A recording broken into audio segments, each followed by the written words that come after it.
A market news first exclusive. OJ takes the stand. Here's Kate Delaney. Hey everybody, Kate Delaney back for day 2 with conversations with OJ Simpson. And boy, is there a lot of spin going on out there, a lot of misconceptions, lots of emails, lots of great emails, lots of interesting emails, lots of IMs. And right here from the get-go, we wanted to clear some of that up. But first, what do you think? A lot of you called MN1.com. Here are some of those clips.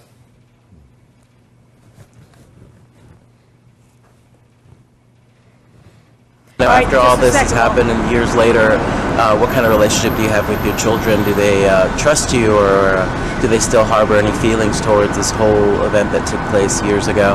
That's what I'd like to know. I don't know if he did it or not. I don't really care.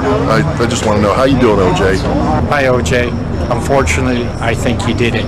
But if anybody knows you like the public doesn't know you, what is the most single thing that gets you upset when you get up in the morning? Hi, OJ. My name is Brooke, and I just want to let you know that I don't judge you. I don't know whether you did, whether you didn't. It's none of my business, so God bless you. All right, that was interesting. Got a wide range of comments, just like I said, with the emails and the IMs, and again, they were viewers. No. Let's talk about a little about of those. You heard some of the comments. Pretty much what you get. Well, that's pretty much what I get on the street. I think many of the people involved in this show have traveled. Last night we went to dinner, and people come over. Most of the time, they're very encouraging. You know, it's God bless you. Don't know if you did it or not. God bless you. Only you and your Lord knows. My kids' relationship, as I spoke of yesterday, is terrific, as everyone knows. I have a very, very loving household and a very active household. One of the things that I was flattered about when I first moved to Miami, and my kids started this very, very top-notch school. Private school that Jeb Bush's kids went to, and Enrique Iglesias' kid went to, and mothers would drop their daughters off at my house to spend the night with my daughter. And that was flattering for me. I'm the only parent there, so that helped me feel accepted in the neighborhood. But in general, what you saw there is what I get on the street. Sometimes you get the crazy football fan. Sure. They don't care about anything except they want to talk football or say they saw me play somewhere.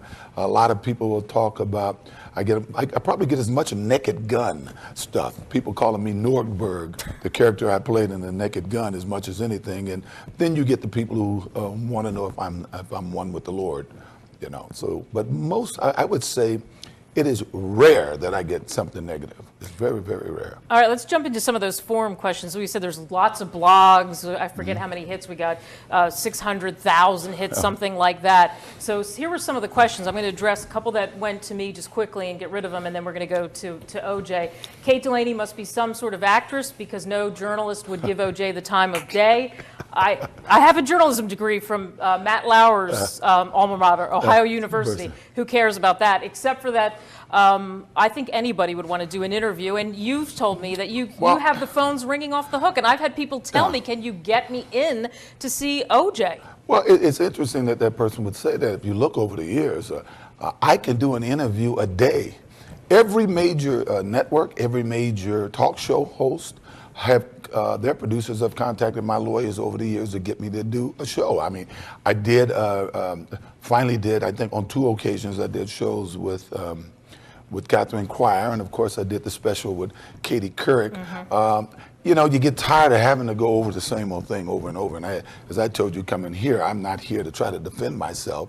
I'm here to have a conversation about what my life has really been like over the last 10 years and try to clear up hopefully some of the misconceptions people have about me and my life and things that have happened in my past. But I would say this week, if you ask my lawyer, he probably got 15 or 20 requests, especially when they knew I was going to do this show, for people to come on their show. I remember I did Catherine Cryer, and when we got off, one particular host on one of the cable shows was incensed that she did the interview or something. And my lawyer said, just 3 hours ago. Plus yesterday, her producer had called for me to come on her show. You know, but you know, most of them want to get you on the show and try to be Marshall Clark and give you the third degree. But you know, I think we've heard enough about most of that. Right, I agree. Here's another question, Kate Delaney, for the attention. You're getting too much attention for doing this interview, which is shameful. This man should be in jail. People should not give him any kind of forum. Ms. Delaney, you're wrong. You're looking for a raise. Give the Goldmans the raise. They deserve it. OJ, I'm telling you, I'm not making any money off of this myself. And I'm not making any money off You it. said that. I had asked one of the guys to buy me a burger the other day. I'm so hurting right now. Well, it's just interesting that some of these blogs and things are coming from Americans. You know, I always say we're trying to sell our system of justice to the world, and yet we don't respect it here. You know, I went to court. I thought I did it with as much dignity as you could. I think I acted the way you're supposed to act in court. I defended myself vigorously, which every American has a right to spend. The only people who wasn't exposed to the media's coverage of the trial was those 12 jurors. They took those jurors and they put them in and sequestered them. It took them less than 3 hours virtually to come to a conclusion. They went in the room saying, we don't believe none of this stuff. Yeah. And when I speak in public, or when I was talking to various law schools about my trial, it was interesting. I always open it up in questions. I said, what was the single most thing that you thought made me guilty? Well, the most common answer was a Bronco chase. And as I told you yesterday, most people, they were always shocked when I said, put on the Elmo, find in the Elmo, in this case where they brought up the Bronco ride in my trial, because that is, once again, can be construed as guilt. You can, flight can be taken as guilt, right. And that's the law. Mm-hmm. So obviously, if they thought I was running, trying to get away, they would have brought it up in my trial, but they never did because they knew the facts. Here's some more questions. Tell OJ to take a lie detector test. It'll prove 99% if he did or didn't do it. In fact, a lie detector is even more accurate than that. If you think it fails often, do a Google search. You'll find it doesn't fail as much as you think. And we got a ton of those questions. Well, as I said, I told them over and over and over, the prosecution in America, unfortunately, they try to use lie detector tests one way. You know, they're illegal in court. If you pass it, they ignore it. Nobody knows about it. If it's inconclusive, they let it out. I volunteered in writing to the prosecution that week. We will do a lie detector test. We'll do it with your person. We'll do it tomorrow. You know, as long as if you're going to prosecute me, those results will be presented to a jury. They said no. They said no. Yeah. And, you know, that's the name of that tune. Yeah, absolutely. Hey, you and I were talking about this yesterday. I wanted to follow up with some of the things that you told the viewers that you would tell us more about. You mentioned to me off the air, you talked about this and you mentioned this yesterday on the air about being in solitary confinement. And this relates to Michael Vick and things currently in our system with Johnny Cochran coming to see you about Rick James. Well, you know, it's interesting. I see the deal that the government has made with this guy with Michael Vick to turn state's evidence, which, you know, I don't understand how you can go and offer a guy a deal and then tell that guy this deal is predicated on how well you do in helping us convict Michael Vick. To me, the veracity of this guy goes through the floor if he has to make up stuff or say whatever he has to say to keep himself out of jail.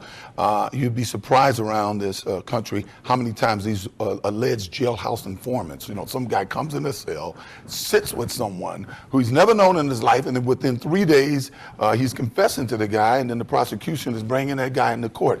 I don't believe any of that. In my case, I was in solitary confinement, so it would be hard to set me up with some type of jailhouse confession. So what happened one day, I had been in jail about, I think, I was incarcerated for 17 months in solitary confinement, 9 of those months before my trial started, for a guy who talks like I talk. I had nobody to talk to. I mean, it was torture. In any event, late one night, I mean, well after visiting hours and the time that you can meet with your lawyers, they came and pulled me out of my cell. I think it was about 11 o'clock at night, and said I had to go to the lawyer room. So I'm thinking, hey, they solved the case, you know. Mm-hmm. And I go in there, and they turn on the lights, and Johnny is sitting there. So I go into a cell, into the glass thing with Johnny, and he says, OJ, I said, what's going on? He says, OJ, look, here's what's happening. They're bringing Rick James down from jail to have a hearing to try to shorten his time. and they're trying to set you up that he's going to testify that you confessed something to him. He says, OJ, do not say one word to him. Now, I'm trying to stop it, but don't say one word to him. They got a camera on you full time. In my cell, there was a camera right outside the cell on me full time. He said, don't even sing. I don't even want them to see your mouth move. He said, I'm going to try to take care of it, because you understand, Johnny used to be a DA, and he had a lot of friends. Matter of fact, William Hodgman, who was the head prosecutor of the team that was prosecuting me, he was a, sort of a disciple of Johnny's. Right. Johnny had taken him under the wing when he first came into the prosecutor's office. So they had given Johnny the heads up. So now when that didn't work, so Johnny was able to keep Rick James from being in this solitary area that I was in, that had about 5 cells, but nobody was in any of the cells but me. So what happened after that, when that didn't work, they had a young rookie deputy try to testify that he heard me confess to Rosie Greer. So Rosie Greer was ministering me during that period of time, and Rosie said it's not true. So what they did was they had a hearing, they brought Rosie in, and Marcia Clark tried to prove that Rosie wasn't a minister. Of course, that didn't work. Then she tried to make it sound like Rosie and I, we both lived in Brentwood, we both played football, and that he was more of a friend of mine than he was my minister. And I said, Rosie told him, I've never met OJ. And it's true, we both lived in the same neighborhood. His son has swam in my pool, but I had never ever met Rosie Greer. I'd seen him in a couple of big events, but I had never met him. So when it comes to Michael Vick and this guy giving testimony, and with the government telling this guy, your deal is going to be predicated on how well you do.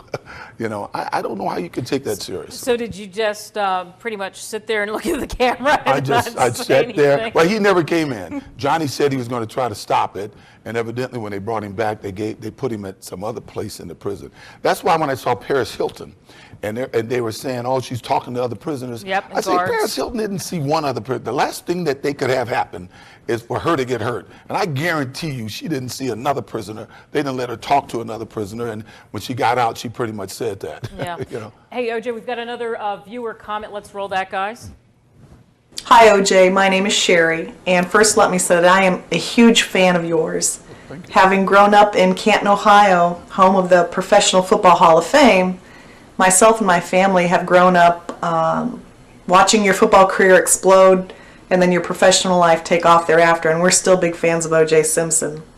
What I'd like to ask you is, what is the one thing that you've learned about yourself having gone through this ordeal personally and publicly that maybe you would not have known had you not gone through it? Thanks, O.J. Hang in there. That's a good question. I always say that my mother told me that she thinks that, sometime the Lord has got to get your attention again.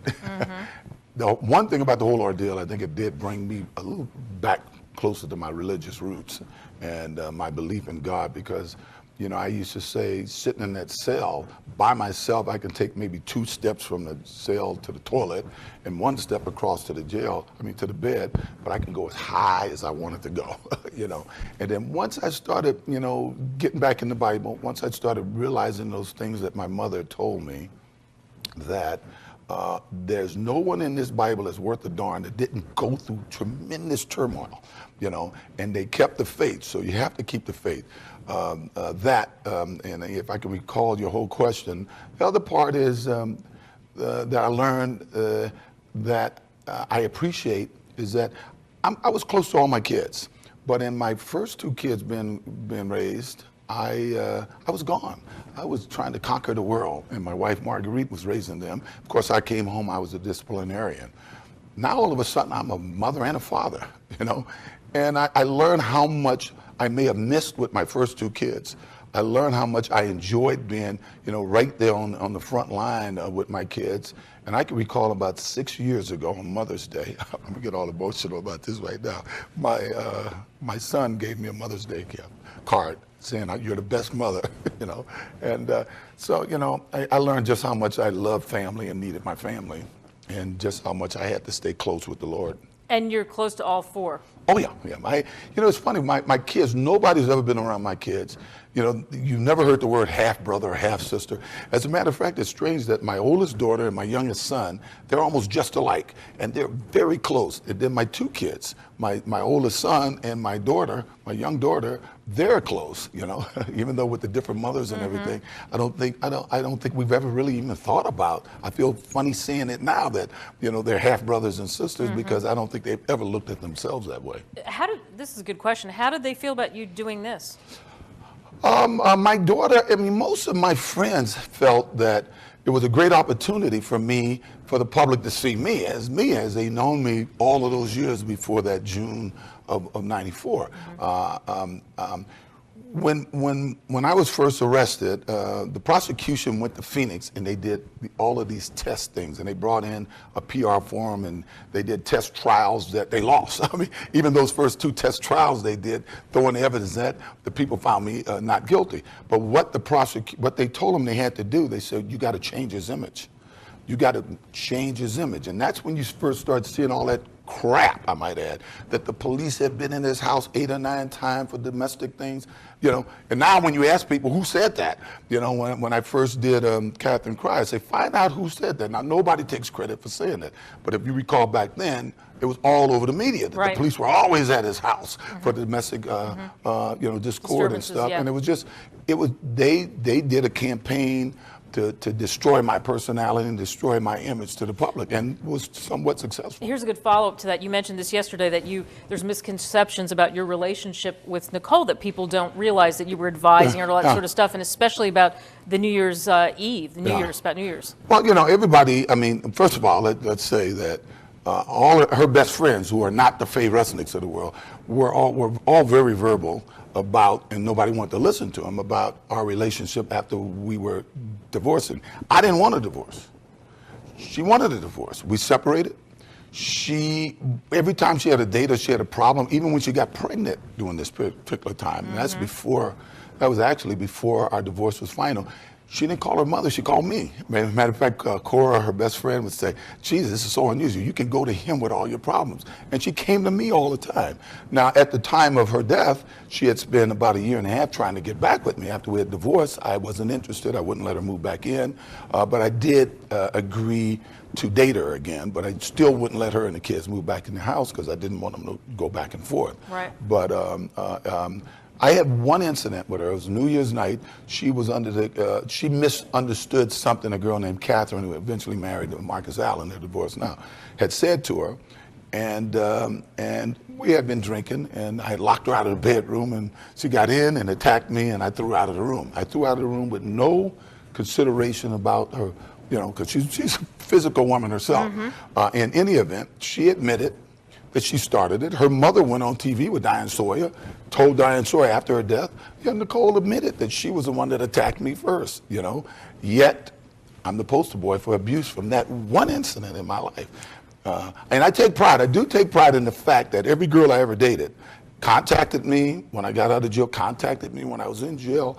When the police went to them, they went to all of them, all the way back to the 70s and 60s, and ex-wives and everybody, they all said the same thing: that is not OJ. That is not OJ. And many of them, include my girl that I see on and off now, will say they've attacked me many times. They said we've given him plenty of reason to get physical, but I always took pride in that. No, of course not. Yeah. Because what they did was mount that campaign to destroy my image, and so that they can convict me, and to some extent it worked. Here's a quote for you. After the trial, you told Esquire, let's say I committed this crime, even if I did it, even if I would have to have, I would have had to have been there because I loved her so much. Why did you say that? No, you're misquoting that. What Esquire, and this is what here's how they take a positive story. How this thing came about is it was a big debate of how the public reacted to me. Esquire sent this girl who was in Europe during the trial. She's a journalist. They sent her to my house to try to see if she could hang out with me when I went out to dinner and stuff. Well, I avoided her for about 2 or 3 weeks, and then finally her persistence, I said, okay, all right. So she spent about 1.5 months, if I flew on a plane, went out to dinner, hanging around, and she wrote this story saying, he's right, they're wrong, the public is terrific with this guy. But in the course of the story, we were talking about something that I was making a point in using a hypothetical. I said, hypothetically, if you think I kill her, you think I kill her, I must have loved her, right? So if I loved her and she's doing everything she can do to get back with me, why would I have to kill her? You know, so they took the hypothetical, they took half of the hypothetical and just left it at that to promote the book. Just like If I Did It, they needed that half chapter to dupe the public to buy the book. But most of the book has nothing to do with that. Here was something else that you talked about yesterday as well that you said you'd mentioned today. You talked about the setup with this whole porn thing and the woman coming to you. Yeah, it's in my case, I noticed today people called me and said, of the whole hour interview yesterday, they just brought up the one negative question that the guy asked. Much like of all the restaurants I go into Kentucky, they bring up one thing and the media seems to want to create a story more than report the story. I had you may have saw the story a few years back that I did a porn video, right? Of course I've not done a porn video, but here's the truth behind, here's the story behind that. They went and got a guy who was a former friend of mine, who I was still doing some business with. And they searched for 3 weeks. He went to strip clubs and stuff around the country to find a girl, he said, to find the kind of girl that I would be attracted to, right? So what the setup was, he came into town to do some autographs with me, and then we went out and had some drinks. While we were out having drinks, we happened to meet this girl. This girl was there or something, and as I said, they hunted for a girl that they knew I would kind of be attracted to, right? And she talks to us, and everything is nice, and boom, boom, boom. We had some drinks together. Now we're leaving, and she asks, hey, could you drop us off? And coincidentally, she stays right near where I have to drop him off. So we get there, and she says, hey, you know what? I did a shoot today, and they got a lot of left champagne. Come on up and have a drink, right? Well, I'm single. Well, I can do what I want to do, right? So I go up and have a drink, and I don't know. She goes to the restroom, and I'm looking around the room, and something that had just happened before that. Frank Gifford had got set up with some girl in the room. If you recall that, Frank Gifford had got set up with a stewardess, and it turns out it was a planned setup, and they had cameras all over the room. And when it came out, I knew he wanted to sue because Kathy Lee was pissed, deservedly so. And it kind of turned out if you're paying rent in the room, you could put the cameras in, or if you were registered in the room. So my thing was, I'm looking around the room and I'm saying, now where could a camera be in here? Just because of the Frank Gifford situation. So there's a tree in front of me, I moved the tree. There's a plant over here, I twist the plant. The door's open in the closet and it's got so many clothes you can't believe for a girl that's here for 3 days. And I close the door. And I take a towel and put it over that smoke detector. Unbeknownst, accidentally, I covered up all the cameras. Okay? So the next morning, I'm leaving, and the guy at the desk tells me, OJ, there's a camera across the street. These guys showed up right when you showed up. And I see, and it happens to be the National Enquirer. So I know now, oh, Christ juice, these guys, they set me up, right? So I called my friend, he said, OJ, I have $400,000 here.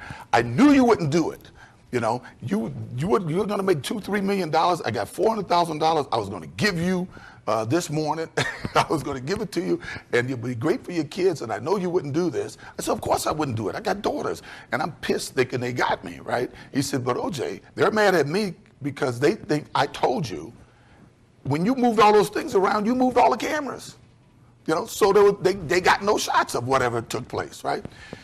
So the next day, the National Enquirer comes out with this story that OJ did a porn video and it was a setup. He's going to pretend he didn't want to do it, but he's making money secretly on it. My lawyer knows all about it. I've explained what happened. He goes on Good Morning America, to the Today Show, Yale Galanter, the Abrams Report. He's on there with the publisher, editor of the National Enquirer, telling them it's a lie. And they're saying it's true, we know it's true, and he keeps asking them, have you seen any film of this? And they're telling America that it's true, that OJ did a porn video, he planned the whole thing, he's gonna act like he's mad it's coming out, a la Paris Hilton, or a la, the other people who've done those type of things, and in the end made a lot of money off him, right? And I'm, to this day, now we know it's not true to this day. I mean, I think they tried to do a video with a body type, and they don't scare, it's all gay, they're simulated. But I asked myself, why didn't any of these shows, ABC, Good Morning America, any of these guys go back and hold a National Enquirer and these people involved that to task? why would first of all, it's solicitation. They were like pimps. They paid some girl to have sex with me, right? That's illegal in itself, right? You know, and nobody seems appalled by it. Nobody seems upset by it, and nobody of all the shows I went on that editor, that lady claimed that this was true. We know it's not true. Nobody has called her to task on it. Yeah, and so there we go again, clearing up another misconception. Hey, we've got to step aside because we're going to take IMs and phone calls, and we can hear the phone calls. It's all good, everybody out there. Yeah. That's coming up next as we continue our conversation with O.J. Simpson.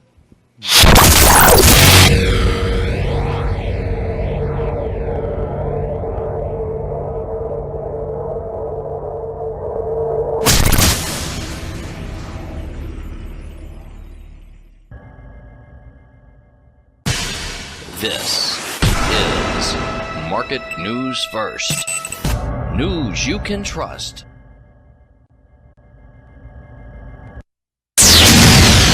And now, a Market News First exclusive. OJ takes the stand. Here's Kate Delaney. Again, back with the public this time, where they can call in. And I want to ask you this question because you got really reamed all over the place about certain questions that were asked last night.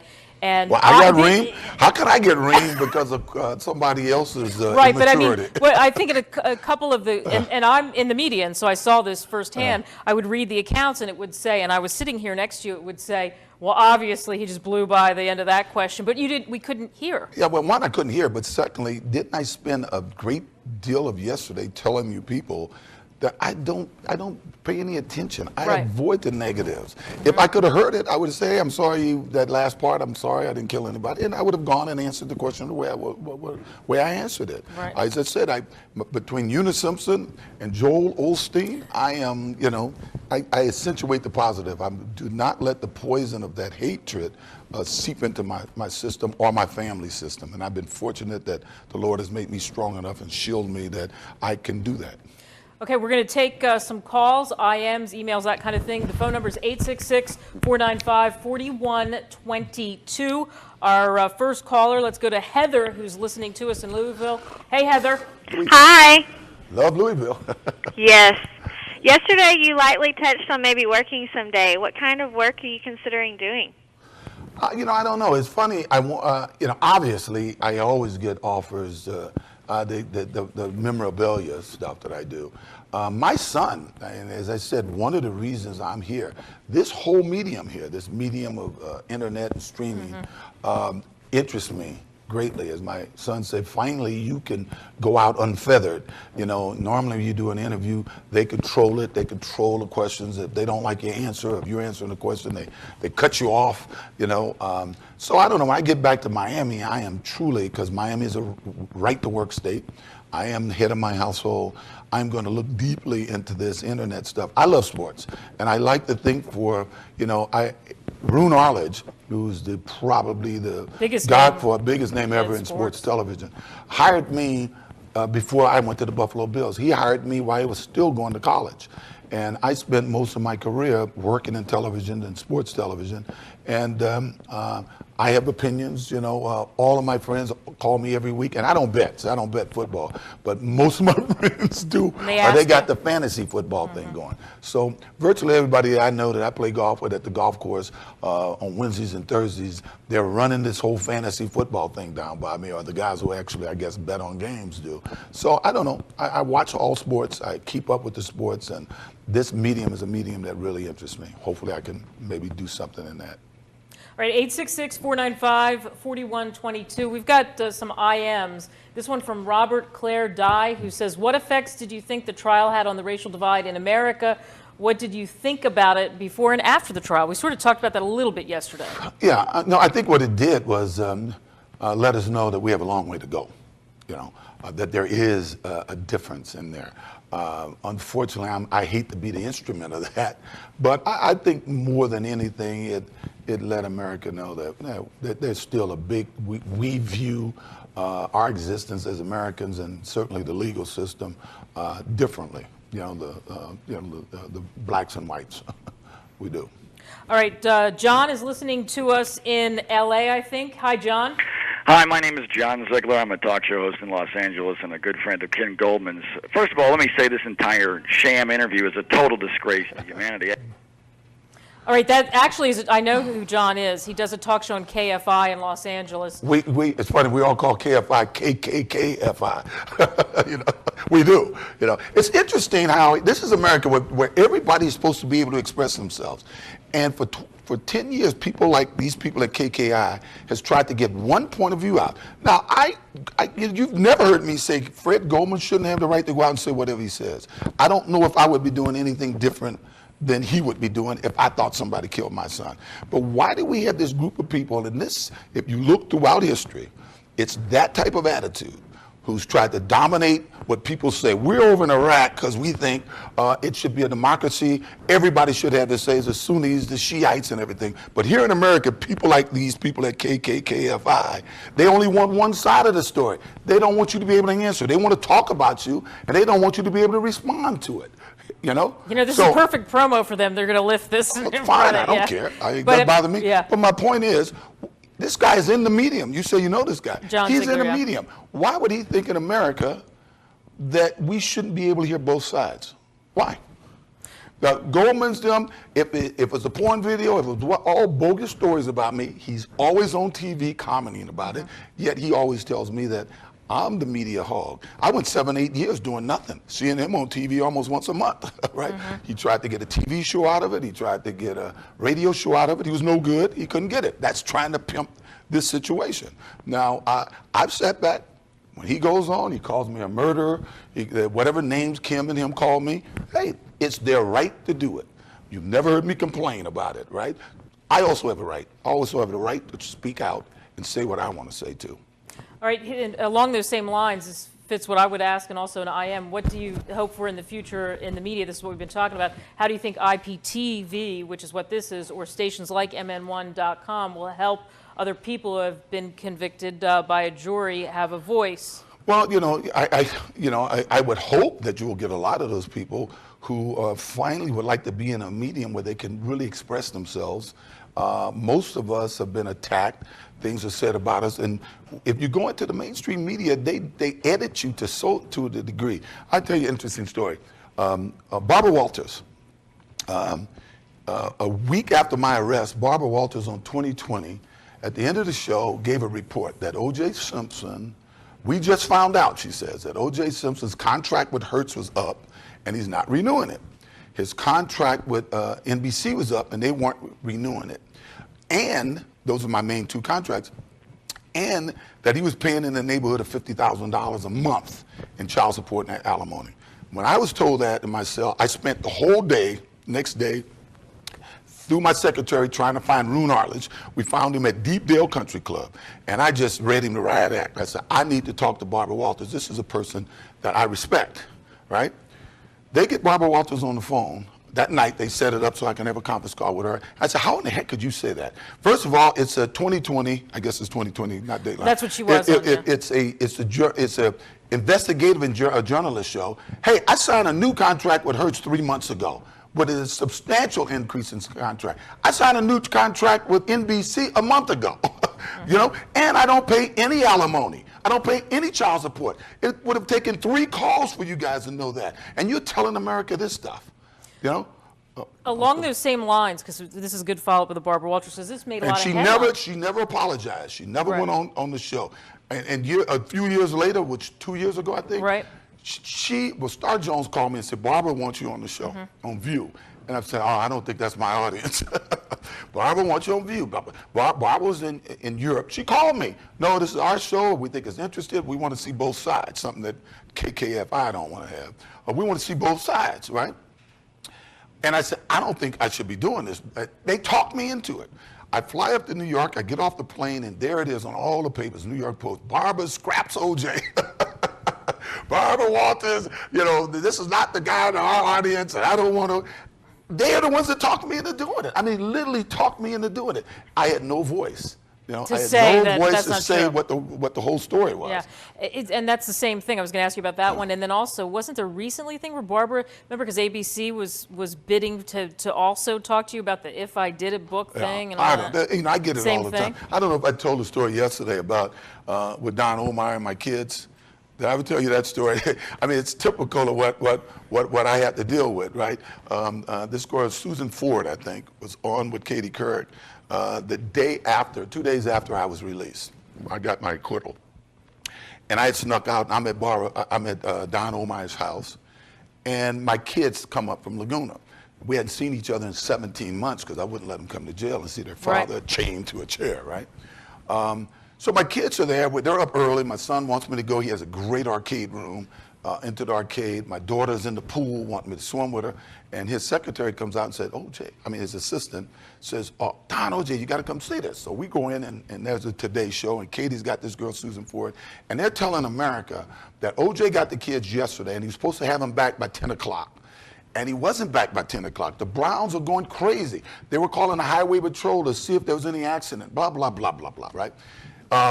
And he finally showed up about 3 o'clock in the morning. Sydney was traumatized. We're sitting there, Don and I, Don is president of Nighttime TV for the NBC, right? We're sitting there with our mouths open, right? We can't believe my kids are right here, right? So Don calls the head of news, and first he calls the Today Show and tells them, this story is not true. They say, oh no, we got to confirm. We got to confirm. So who's your source? The story is not true. So he calls the head of the network, and he goes into the head of the news, and they go through a whole conversation about it. And Don said, I'm telling you, take my word, it's not true. They kept asking Don, we have confirmed, backup on this. We got it from a total solid source, and Susan Ford talked to that source. Don couldn't tell them that we were at his house because it would get out, and then we would have no place to meet with my kids. That was safe or quiet. So Don said, is that where we're at now? How do you know it ain't true? Is that what we're reporting as news now? How do you know it's not true?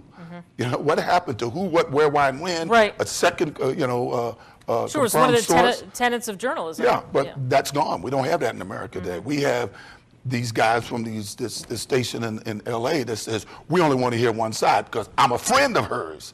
So he's a friend of Kim's. Well, so OJ can't talk, and Kim can say whatever she wants to say about him. Well, the other thing is, too, if somebody in the media wants to call in, that's fine, but they could at least ask a question. You know what I mean? Instead of the other. Who cares? Right. We've got other callers. Sonny is listening to us in New Jersey. Hello. Yes, hello. Hello, Jude. Hello. Hey, Sonny. How you doing? I'm doing good. How are you? Hey, what do you think of Howard Stern, Bubba Booey? Howard Stern, Bubba Booey. That's actually the Howard Stern thing. Howard Stern talks about you a lot. Yeah, Howard talks about me a lot, and he has my mug shot behind him. But see, I can't say I was Howard Stern's boss, but sort of technically, I was on the board of Infinity. I was one of the 5 board members of Infinity, and of course Howard and Imus and all of them worked for Infinity. So I had very little contact with Howard. I mean, we had to meet a lot because back then we were trying to expand where we could own more than like 19 stations, and the biggest problem we had was the mothers against the whatever in radio was against Howard in D.C. We were getting fined by the FCC because of Howard. Fines, yeah. So it was sort of a problem. But the way I view Howard, I happen to be entertained by Howard. I do. I don't see Howard as being a guy that is really maliciously mean. Generally what he does and says has a certain air of humor about it. Even though he says, I'm the king of all media, I think he says that with tongue firmly in cheek. It's the people who, like the guy that we heard, who really think their opinion is the only opinion, and they're the only opinion that could be out there, that anybody who tries to show the other side is underhanded and dirty and not worthy. Right. As we said in the beginning, we heard the questions. 866-495-4122. Let's take some more. Mario is listening to us in L.A. Hey, Mario. Hi there. How you doing? Good. I have a question for OJ. Hello, Mr. Simpson. My name is Mario Natrini. Rocky Bateman. Good. Rocky Bateman went on CNN in mid-June of 1995, and it was said he was your regular limousine driver for over 3 years. Rocky Bateman. Somebody told me that, man. I don't know any Rocky Bateman. OJ, you don't know OJ? Are you also aware that in December of 1994 that I gave information to LAPD robbery homicide detective Ronald Y. Ito that could have cleared your name, and he and others in the prosecution side illegally suppressed that? Are you aware of that? I'm not aware of that, but I am aware of so much of the bogus reports. Fortunately for me, you read these reports, and I had nothing to do. I would read every report that came in, and you would see these police reports saying they interviewed this person and this person claimed this, right? And you never know what's going to be used in court. So I would tell my lawyers, this is not true. This is not true, right? They said, well, the guy said that. I said, it's not true. Fortunately, I had about enough money to have about 4 different detectives working for me, private investigators working for me. And we would go to those people and find out that is not what they said. In 2 instances, the people say, here's the exact report I gave them because we printed it out. I gave it to them in my own handwriting, right. And I have copies of it. So we would see where they would write a bogus report that would be negative to me. Fortunately, I had the money, and unfortunately, I believe in America, to get true justice, you got to pay for it. We'll move from that, thanks Mario, to Glenn, who's listening to us in Brooklyn. Glenn? Hi, how are you? Good. All right, thanks for having me on. Well, I actually met OJ in Manhattan one time, long ago, before any of this horrific stuff had ever happened. Hi, OJ. Hi, how you doing? Whoops. Did we lose him?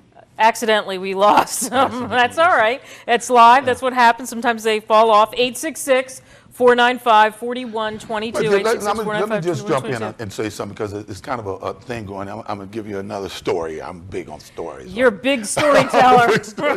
I've seen it all. I must say.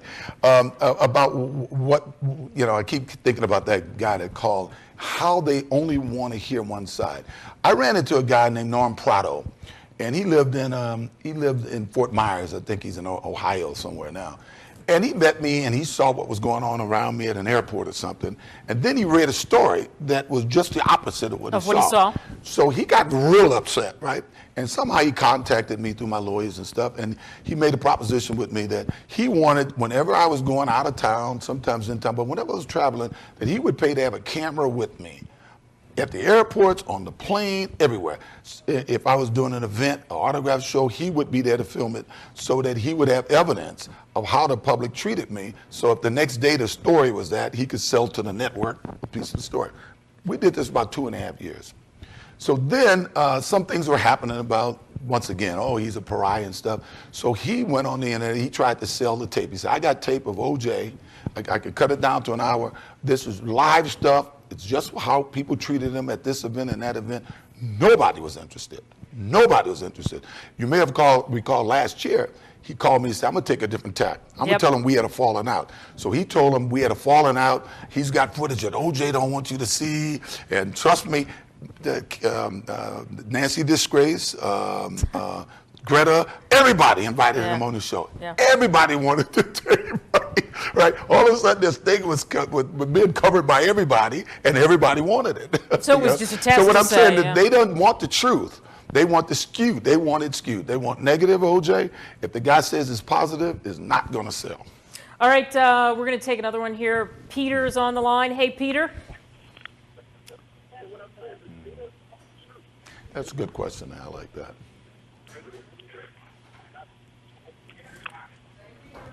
Peter. Hi. Hey, Peter. Hi, Peter. What's your question? Hi, OJ. Hey, Peter. I'm a USC grad, and I've been a fan of yours forever. We are. The one thing I've heard about Fred Goldman, he's said all these horrible things about you, and this is a man that left his wife for his secretary. This is a man that's saying all these horrible, terrible things about you. You were vindicated from your crime. If Mr. Goldman really thought that you actually killed his son, wouldn't you be worried about him taking justice in his own hands? You can't live your life afraid, I was going to talk more about this tomorrow, and tomorrow I will, to be honest. I'll tell you what I know Fred Goldman's relationship was with his son. And some of it comes from his own testimony. And it's kind of a shame that now he's trying to make money on it. I mean, this book, I always say that what's happening with this book deal, how he fought because it was immoral, and so until he got the money, now he's getting the money, and he don't care how it makes the Browns feel. He don't care about all those people that supported him out there in his argument to keep the book from coming out. He's no different than what he claimed Rupert Murdoch was, what he can't claim Judith Reagan was, jackals who were money hungry. That's exactly what he is. I've told people forever, it's only been about the money. That's all it is. And I'll tell you a little bit about his relationship with his son tomorrow. Right, hang on, because you tell the stories and then we're all the way down the line, and then they say, why isn't she jumping in there and interrupting him, for goodness sake? All right, we're gonna step aside and we're gonna come back and talk about Barry Bonds, steroids, and some other issues. So hang with us, everybody.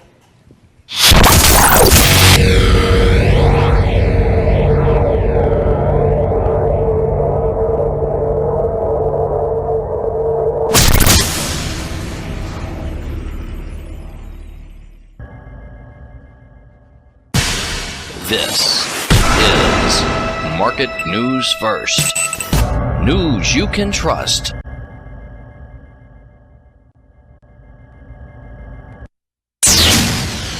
And now, a Market News First exclusive. OJ takes the stand. Here's Kate Delaney. All right, we have some remaining moments here with O.J. Simpson in the second day of our conversations, and you and I were talking off the air. I'll let you say it. Well, but no, it's one of the camera guys pointed it out to me. He says, it's funny that guy talking about you covering me. You know, in America, you have a choice to turn it off. This guy, I guarantee you, this is going to be his whole show. Mm-hmm. So in a sense, he's covering me from the hater point of view, but he's doing the same thing you're doing. You will pimp it. Probably well, because he doesn't have to cover it. You're right. If it's a sham, ignore it. Just don't ignore it. Ignore it. Yeah. That's the choice. That's the right you have in America. Right. When you're a talk radio host, you pick the topics. Yeah. Hey, we've got some more IMs. OJ, do you think equality among the human race is possible? Well, that's a loaded question. Well, to be honest, I would say no. I think I remember years ago I saw a show where the pygmies was cutting off the Watusi's hands.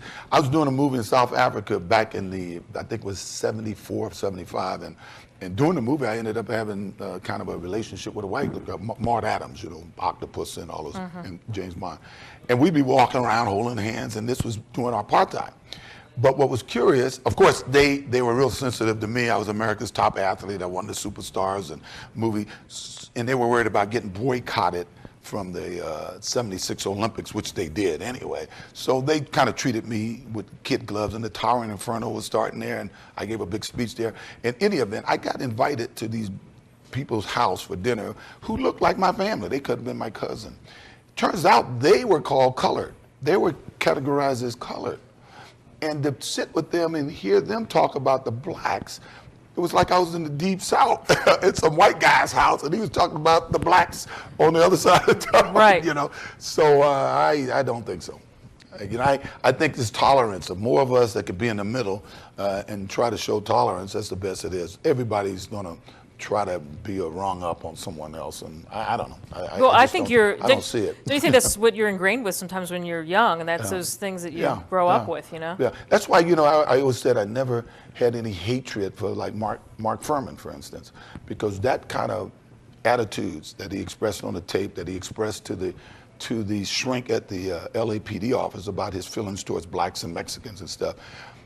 It's almost a sickness. It's something that you're ingrained in as a kid. You know what I'm saying?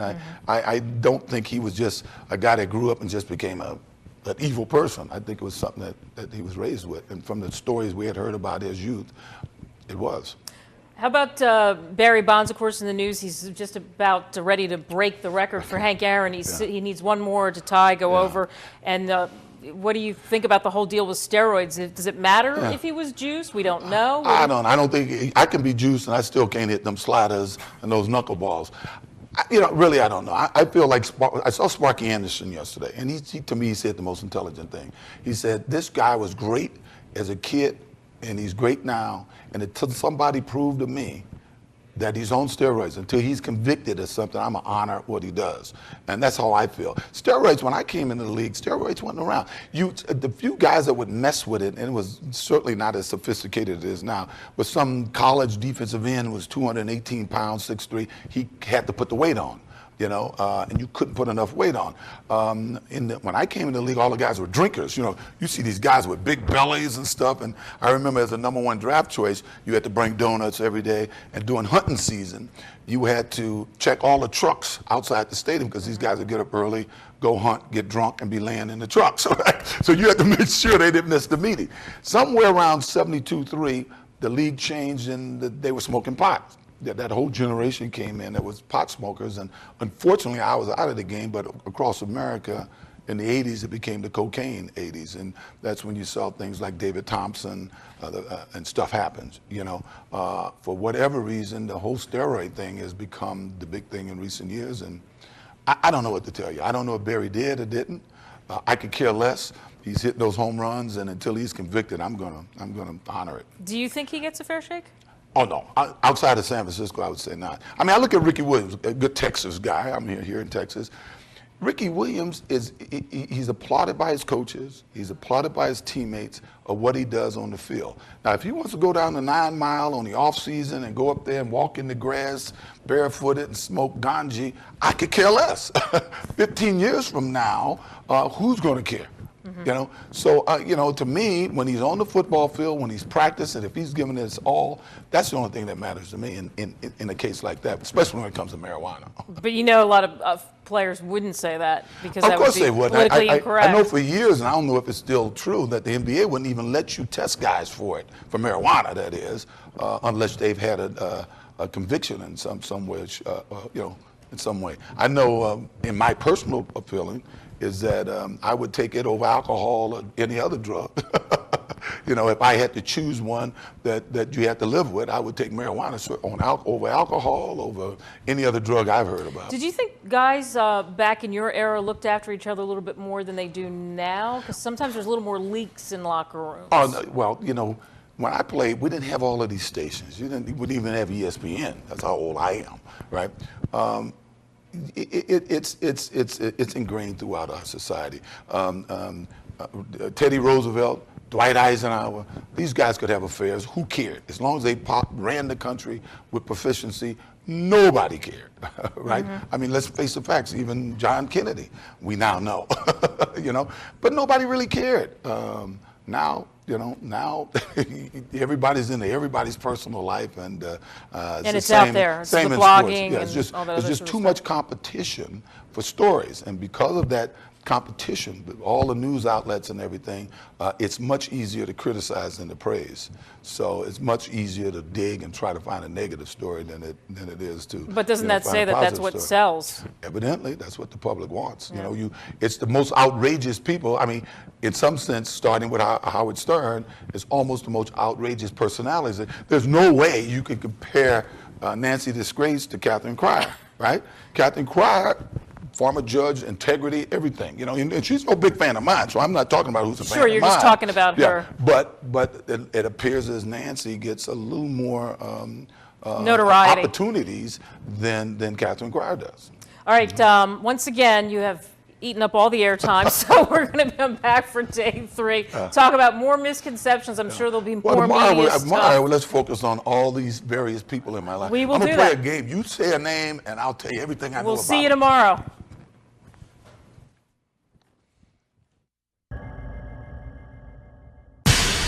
This is Market News First. News you can trust.